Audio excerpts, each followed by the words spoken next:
ನಿಮ್ಮ ಹಳೆಯ ಚಿನ್ನದ ಒಡವೆನ ಅಧಿಕ ಬೆಲೆಗೆ ಮಾರಬೇಕೆ? ಆಟಿಕಾಗೆ ಕಾಲ್ ಮಾಡಿ 8880 ಅಟ್ಟಿಕಾ ಗೋಲ್ಡ್ ಕಂಪನಿ.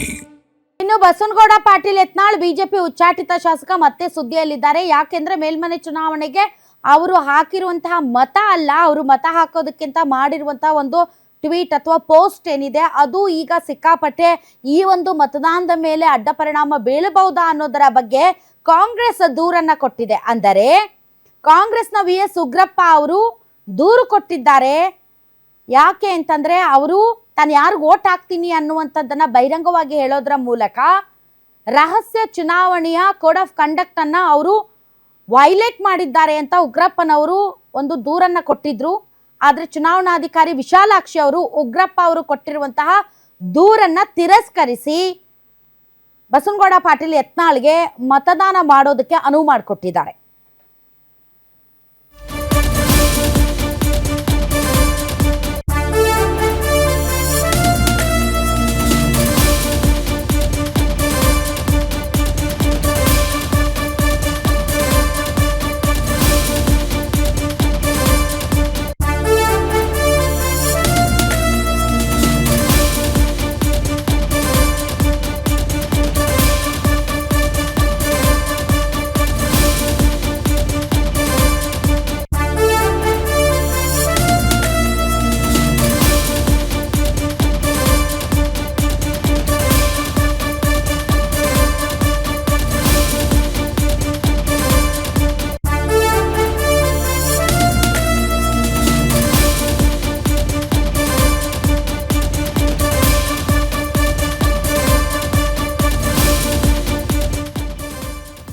ಮತಗಟ್ಟೆ ಒಳಗಡೆ ಗೌಪ್ಯತೆ ಉಲ್ಲಂಘಿಸಿದ್ರೆ ಮಾತ್ರ ಮತ ಅಸಿಂಧು ಆಗುತ್ತೆ, ಮತಗಟ್ಟೆ ಹೊರಗೆ ಗೌಪ್ಯತೆ ಉಲ್ಲಂಘನೆ ಮಾಡಿದ್ದಾರೆ. ಹೀಗಾಗಿ ಯತ್ನಾಳ್ಗೆ ಮತದಾನದ ಹಕ್ಕನ್ನ ತಿರಸ್ಕರಿಸೋದಕ್ಕಾಗೋದಿಲ್ಲ ಅಂತ ಚುನಾವಣಾಧಿಕಾರಿ ಹೇಳಿದ ಹಿನ್ನೆಲೆಯಲ್ಲಿ ಉಗ್ರಪ್ಪ ಅವರ ದೂರನ್ನ ತಿರಸ್ಕೃತಗೊಳಿಸಿ ಅವರಿಗೆ ಮತ ಮಾಡೋದಕ್ಕೆ ಮತ ಹಾಕೋದಕ್ಕೆ ಅನುವು ಮಾಡಿಕೊಡಲಾಯಿತು. ಬಸವನಗೌಡ ಪಾಟೀಲ್ ಯತ್ನಾಳ್ ಬಿಜೆಪಿಯಿಂದ ಉಚ್ಚಾಟನೆಗೊಂಡಿದ್ರು ಕೂಡ ಬಿಜೆಪಿಗೇನೆ ಮತ ಹಾಕಿದ್ದಾರೆ. ಯತ್ನಾಳ್ ಮತ ಅಸಿಂಧುಗೊಳಿಸಬೇಕು ಅಂತ ಉಗ್ರಪ್ಪನವರು ದೂರು ಕೊಟ್ಟಿದ್ರು. ಬಿಜೆಪಿ ಮತ್ತು ಯತ್ನಾಳ್ ಚುನಾವಣಾ ಕಾಯ್ದೆಯನ್ನು ಉಲ್ಲಂಘಿಸಿದ್ದಾರೆ, ಬಿಜೆಪಿಗೆ ಸಂವಿಧಾನ ಮತ್ತು ಚುನಾವಣಾ ಕಾನೂನಿನ ಮೇಲೆ ವಿಶ್ವಾಸ ಇಲ್ಲ ಅಂತ ಉಗ್ರಪ್ಪ ಯತ್ನಾಳ್ ಮತ್ತು ಬಿಜೆಪಿಯ ವಿರುದ್ಧ ಗುಡುಗಿದ್ರು. ಬಟ್ ಉಗ್ರಪ್ಪ ಅವರ ಅರ್ಜಿಯನ್ನ ಚುನಾವಣಾ ಅಧಿಕಾರಿ ತಿರಸ್ಕಾರ ಮಾಡಿದ್ದಾರೆ. ಮತ್ತು ಇದು ಚುನಾವಣಾ ಮತಗಟ್ಟೆಯ ಒಳಗಡೆ ಅಥವಾ ಚುನಾವಣಾ ಮತಗಟ್ಟೆಯ ಸಮೀಪ ಆ ಪ್ರಮೈಸಸ್ ಅಲ್ಲಿ ಅವ್ರು ಹೇಳಿದ್ದಲ್ಲ, ಬಹಿರಂಗವಾಗಿ ಹೊರಗಡೆ ಹೇಳಿರೋದು.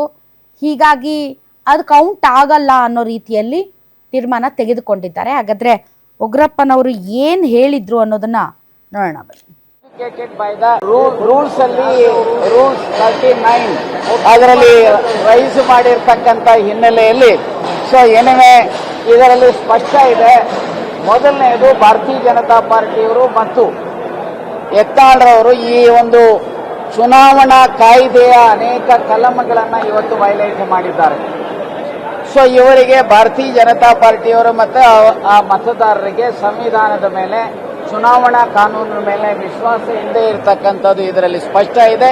ಸೊ ಇವತ್ತು ಇದನ್ನ ಅಲ್ಟಿಮೇಟ್ಲಿ ಅವರು ಸಾರಾಸಗಟಾಗಿ ರಿಜೆಕ್ಟ್ ಮಾಡಿರ್ತಕ್ಕಂಥ ಹಿನ್ನೆಲೆಯಲ್ಲಿ it is an issue which has to be adjudicated by the court. ಯಾರಾದರೂ ಸಹ ಇದನ್ನ ಪ್ರಶ್ನೆ ಮಾಡ್ತಕ್ಕಂಥ ಸಂದರ್ಭ ಇದೆ, ಅದನ್ನ ಅಲ್ಟಿಮೇಟ್ಲಿ ಕಾಸ್ ಆಫ್ ಆಕ್ಷನ್ ಇರ್ತಕ್ಕಂಥ ಹಿನ್ನೆಲೆ ಇದೆ.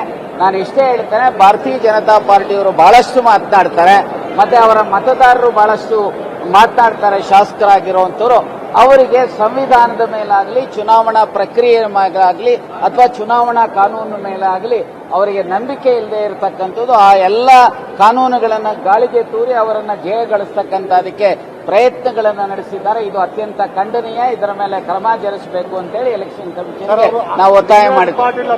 ನೋಡಿ, ಅವರೇ ಹೇಳಿದ್ದಾರಲ್ಲ, ನಾವು